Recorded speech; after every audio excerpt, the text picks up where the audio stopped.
Fala, minha rapaziada, vamos acompanhar aí a incrível história de Castor de Andrade, um dos maiores bicheiros do Rio de Janeiro, tá valendo. Castor de Andrade foi um famoso bicheiro e contraventor carioca e um dos maiores patrocinadores do Carnaval do Rio de Janeiro, além de um habilidoso estrategista dentro dos meandros dos jogos de poder. Com a fama de criminoso romântico, Castor proibia a venda de drogas nos pontos de bicho que controlava e impedia a venda de bebidas alcoólicas a menores de idade nos bares que hospedavam suas máquinas. Mais do que um contraventor, dono de uma rede de jogatina ilegal, ele esteve intimamente envolvido com o Carnaval e o futebol carioca, além de estabelecer relações com figurões da política nacional. Até hoje, seu nome é lembrado não só quando se fala na história do jogo do bicho, mas quando se fala sobre a própria história de Bangu, lugar onde Castor e sua família fincaram raízes e fizeram história.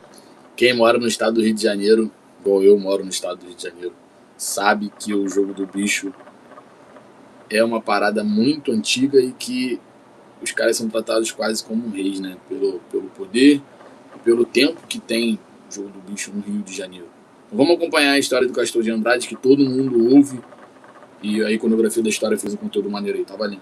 Fala galera, aqui é João Paviotti, tudo bem com vocês? Novamente aqui para contar mais uma história para vocês, mas antes disso eu peço encarecidamente o like de vocês. Deixa o like logo no começo, que vocês sabem que tudo que a gente produz é de boa qualidade. E se você não gostar no final, você tira o like. Mas vamos começar com positividade, né? Também peço para você se inscrever no canal e ativar o sininho para que o YouTube possa mandar para vocês tudo que a gente produz, para que vocês possam se deliciar com as nossas produções e os nossos vídeos, tá? Hoje a gente vai contar a história do maior contraventor do jogo do bicho, o chefão, o capo, Castor de Andrade. Vocês pediram muito nos comentários, a gente tem um vídeo de muito sucesso sobre o jogo do bicho e a gente veio trazer essa história para vocês. Edu, roda a vinheta.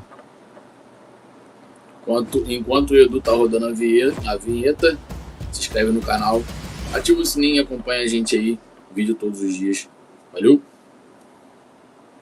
Galera, antes de começar esse vídeo que vocês pediram, eu gostaria de falar da empresa Insider, tá? Tô muito feliz, inclusive, de ter parceria com eles nesse momento. Cara, eu curto muito essa marca. Eu já tinha visto ela em outros canais, a galera falando e tal, e agora a gente tem a honra de ter uma parceria com eles. E você sabe que uma parceria com a gente é uma parceria também com vocês. Tipo, pra eu que vivo numa correria, tipo, eu dou aula, faço exercícios, gravo conteúdo, escrevo textos, tem uma vida bastante corrida, a camiseta da Insider me caiu como uma luva. A Insider faz as suas camisetas com uma tecnologia única que desamassa no próprio corpo. Eu mesmo não tenho nem ferro em casa. É só vestir e já era, mano. Sai pro corre e boa sorte. O dia tá ganho. E assim, pessoal, a gente tá quase no final do ano. E tem coisa melhor do que garantir uma peça dessa, tanto para você quanto para dar de presente para os outros? E foi pensando nisso, e na nossa conversa, que a Insider disponibilizou pra gente o cupom Iconografia15, que garante para você 15% de desconto. O Edu já colocou na tela aí o QR Code e também o link na descrição. Nesse mês de novembro é o mês do Black Friday, então corre lá no site da Insider, porque o site tá cheio de promoção. A hora é agora, galera. Já garante o seu presente, o presente da tua mina, o presente do teu mano, para dar no Natal. Tem produtos no site com 40% de desconto. E se você utilizar o nosso cupom, é tiro certo. Desconto em cima de desconto. Bom, o papo tá dado, entra lá no site, usa o cupom Iconografia15 e garanta o seu desconto e uma boa compra. Agora vamos para a história. Galera, criado em 1892, o jogo do bicho movimenta milhões de reais todo ano. Embora seja considerado ilegal, é uma contravenção praticada em todo o território nacional. Tem gente que nem sabe que o jogo é ilegal. Surgido no Rio de Janeiro, ele foi se espalhando pelo país e em 1960 teve sua história marcada por uma disputa por pontos do jogo. Essa disputa, onde vários caras estavam ali disputando pontos, teve seu fim quando Castor de Andrade entrou na jogada e dividiu a cidade dos principais banqueiros cariocas, estabelecendo pactos que colocaram fim a uma disputa sangrenta naquele período. Castor de Andrade se firmou como um dos principais e mais conhecidos nomes do jogo do bicho. A sua história está totalmente ligada à trajetória que esse jogo tomou no Brasil entre os anos 60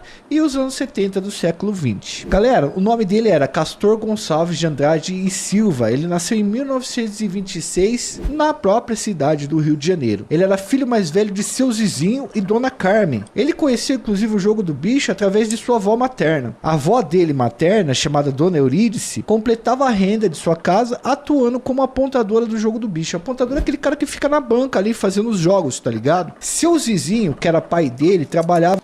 Caraca, a mãe dele ficava como apontadora e depois ele virou o dono. como maquinista, maquinista de trem. Era visto como um homem trabalhador e muito querido em Bangu, onde morava, que é um grande bairro do Rio de Janeiro. Quando se casou com a mãe do Castor, a dona Carmen, o seu Zizinho assumiu os pontos da sogra e passou a ter mais influência no local onde eles viviam. Então você pode ver que a família do Castor inteira aí já mexia com o jogo do bicho. Em entrevistas dadas nos anos 80 e 90, Castor de Andrade falou sobre sua relação familiar com o jogo do bicho. Ele destacava a influência da avó em todo esse processo. Quer dizer, ele aprendeu todo o trampo do jogo do bicho com a própria família. Nasceu respirando o jogo do bicho. Na escola, galera, na infância do Castor, ele era considerado um aluno brilhante. Apesar de não se dedicar tanto, né? E faltar bastante às aulas. Segundo ele, era uma característica. O cara vai se dedicar pra quê, mano? Os caras não querem saber de estudar. Tem o mais importante que é dinheiro. Porque o jogo do bicho ele se passa de hierarquia para hierarquia, né? De pai para filho e assim sucessivamente. Neto. Então o cara iria estudar, mas ele já estava introduzido no jogo do bicho, então ele não precisava disso. Ele não precisava. A única coisa que ele precisava saber era administrar os pontos do bicho. Claro que tem que ter um estudo, mas vocês entenderam o que dizer. Característica natural, porque ele pegava as coisas muito rápido. O Castor, galera, estudou em 2 colégios bastante tradicionais na adolescência, no Rio de Janeiro.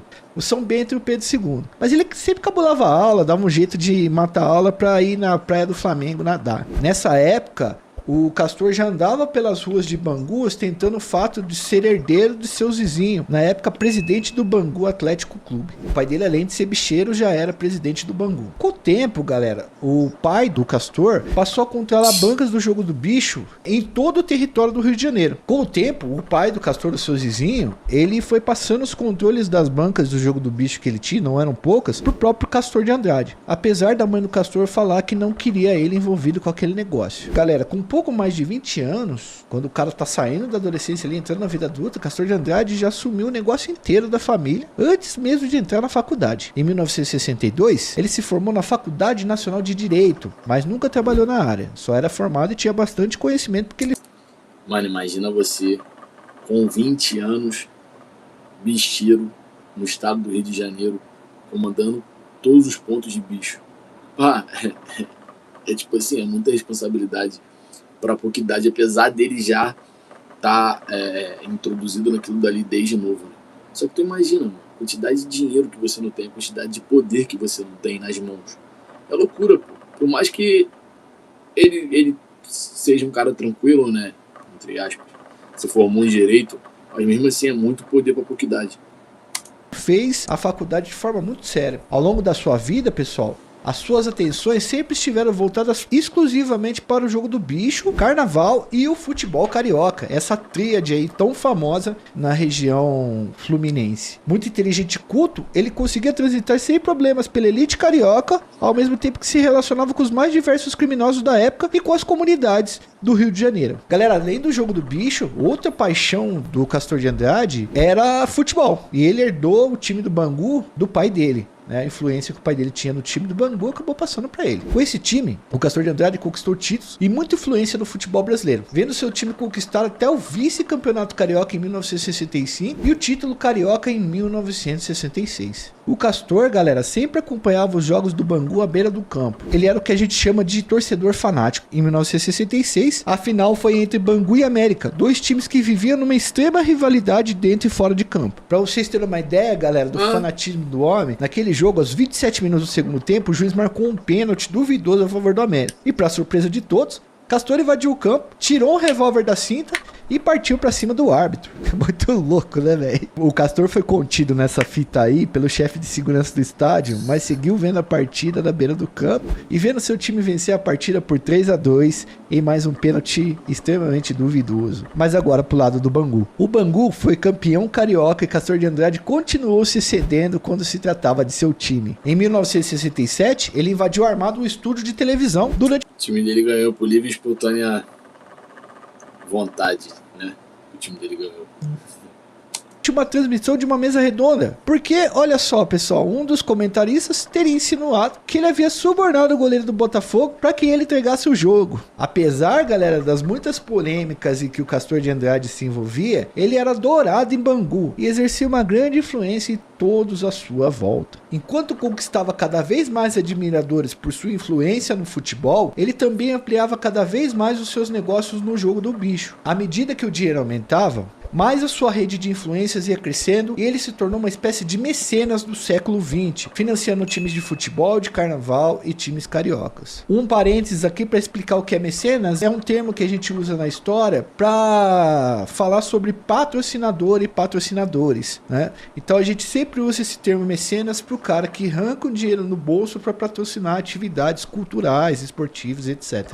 O Castor, galera, tinha um olhar afiado para os negócios que administrava e promoveu uma verdadeira revolução na organização do jogo do bicho do Rio de Janeiro. Conforme a gente destacou no começo, antes da chegada do Castor de Andrade, um monte de bicheiros se organizava como queria. Era uma bagunça o Rio de Janeiro, e quando um bicheiro atravessava o território do outro, dava uma guerra, dava um conflito. Então o que o Castor de Andrade fez? Ele fez uma reunião com os principais líderes do jogo do bicho e fatiou o Rio de Janeiro em vários territórios para que cada bicheiro, cada banqueiro do jogo do bicho ficasse com o seu espaço, e se ele quisesse ocupar o espaço de outro, teria que pagar. Então o Castor, como era bastante respeitado por todos os banqueiros do jogo do bicho, ou seja, os chefes da contravenção, ele foi considerado aí o chefe do sindicato desses bicheiros, o que é um cargo extremamente poderoso. Seja à frente do Bangu ou da escola de samba Mocidade, ao qual ele era presidente, Castor sabia usar o seu carisma e a sua inteligência para conseguir o que queria, sempre. Ao mesmo tempo, também não hesitava em usar a violência para lidar com seus desafetos, nem deixar seu temperamento explosivo falar mais alto em situações de confronto. Ele era um cara calmo? Era. Mas quando o bicho pegava também, sai de baixo, ninguém conseguia segurar ele. Durante a ditadura militar, o Castor de Andrade estabeleceu relações com militares e agentes de segurança pública desonestos, e eram eles que atuavam como seus capangas, para resolverem aí possíveis conflitos na região dos jogos do bicho em que ele administrava. Para vocês terem uma noção, a gente sempre fala aqui, quando a gente está falando de segurança pública, que a relação promíscua entre a polícia e a bandidagem, ela começa a ocorrer em grande escala durante o auge do jogo do bicho, que era controlado pelo Castor de Andrade. Ele manteve sempre uma relação cordial com os militares, mas essa relação, ela teve um prazo de validade, que foi em 1968, quando o general Luiz de França Oliveira comandou uma grande ação contra a contravenção no Rio de Janeiro. Nessa época, no final dos anos 60, diversos bicheiros foram presos, centenas de bancas do bicho foram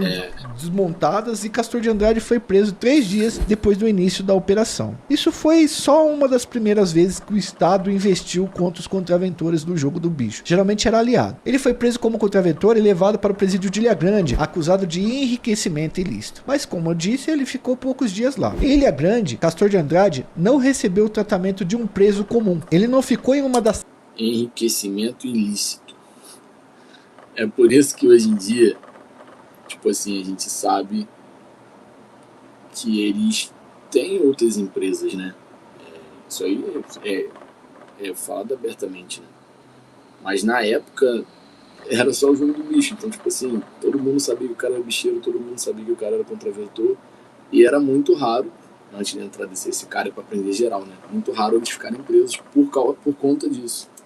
Celas minúsculas do presídio, como qualquer encarcerado comum ficava. Castor foi colocado em uma casa grande, de 8 quartos, toda reformadinha. Ali, dentro da cela, ele tinha 4 empregados, contratados por ele, um mordomo, e assistia às apresentações da escola de samba, tinha acesso a telefone, salão de jogos, cinema e, claro, a futebol. Muito futebol. Sua vida na prisão, nesse período, em poucos dias que ele ficou lá, corria como se estivesse em liberdade, curtindo... Aí era mais fácil botar ele em prisão domiciliar, né? Porra, o cara tava em casa, cara. Um período de férias. Lógico, tava preso, mas era uma prisão que era muito diferente dos outros encarcerados mais pobres. Após entrar com recurso no STF, rapidamente Castor de Andrade conseguiu o habeas corpus. Mas galera, ainda não era dessa vez que ele gozaria de sua liberdade totalmente. Ao chegar no aeroporto, Castor de Andrade foi preso acusado de contrabando. Os caras realmente queriam investir em cima dele para fazer populismo. Aí ele foi levado para outro presídio, o presídio Ilha das Flores, e ali ele teve um tratamento mais duro, sendo colocado em uma solitária. E a mídia mostrou que ele tinha um tratamento mais duro ali naquele momento. Castor conseguiu sua liberdade um mês depois e voltou para Bangu, onde seguiu seu processo de expansão dos seus negócios. O Castor, após sair da prisão no final dos anos 60, ele monta um pesqueiro em Porto Seguro e passa a ganhar muito mais que os outros negócios semelhantes da região. E Castor de Andrade viu que ele tinha que melhorar a sua relação com o alto escalão da ditadura militar. E apesar de haver uma forte suspeita que ele estava envolvido em negócios ilegais na Bahia, nada foi comprovado. Paralelamente a isso, ele aumentava sua influência política, sendo chamado pessoalmente pelo presidente João Figueiredo para ajudar na campanha de Moreira Franco em sua tentativa de evitar a eleição de Leonel Brizola ao governo do Rio de Janeiro. Castor de Andrade, galera, transitava tranquilamente pelo alto escalão da política brasileira, estando envolvido diretamente em questões políticas do país e mantendo negócios com os militares. Depois que ele foi preso nos anos 70 aos anos 80, ele fez uma relação muito boa com os caras. Ele foi responsável, inclusive, pela criação da cúpula do Jogo do Bicho, que mais tarde se transformaria na Liesa, a Liga das Escolas de Samba do Rio de Janeiro, uma instituição legalizada que comanda o carnaval carioca. O Castor de Andrade continuava sendo considerado o capo, o chefão da contravenção. Nos anos 90, final dos anos 80 e início dos anos 90, há uma nova investida do estado do Rio de Janeiro contra os bicheiros. Essa investida tem o nome de Denise Frossat, que era a juíza responsável pelo caso e jurou que combateria todas as contravenções do Jogo do Bicho. Castor de Andrade foi um dos caras que mais estiveram no alvo tanto do Ministério Público quanto da Justiça. Ele foi para vários julgamentos, foi condenado e ficou preso alguns meses também. O Castor, galera, depois de ter ganhado muito dinheiro, de ter sido muito influente, perdeu a vida dia 11 de setembro de 1997. Ele jogava cartas na casa de um amigo no bairro Leblon quando sofreu um ataque cardíaco fulminante que tirou a sua vida. Seu corpo foi velado na quadra da Mocidade no carnaval de 1998. Ele foi homenageado pelo público, pelos foliões, que fizeram 1 minuto de silêncio em sua homenagem no meio da avenida. De tudo que nós dissemos aqui, ainda tem a briga dos seus herdeiros. E logo após isso, rolou a guerra, né? Vocês sabem, né? Briga por território, briga por ponto de bicho, aí começou o inferno.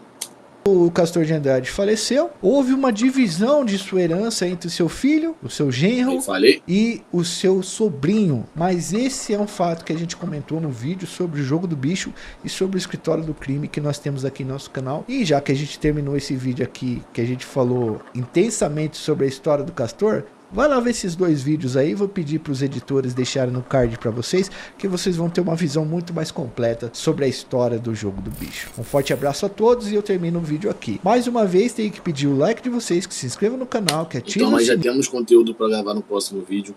Valeu.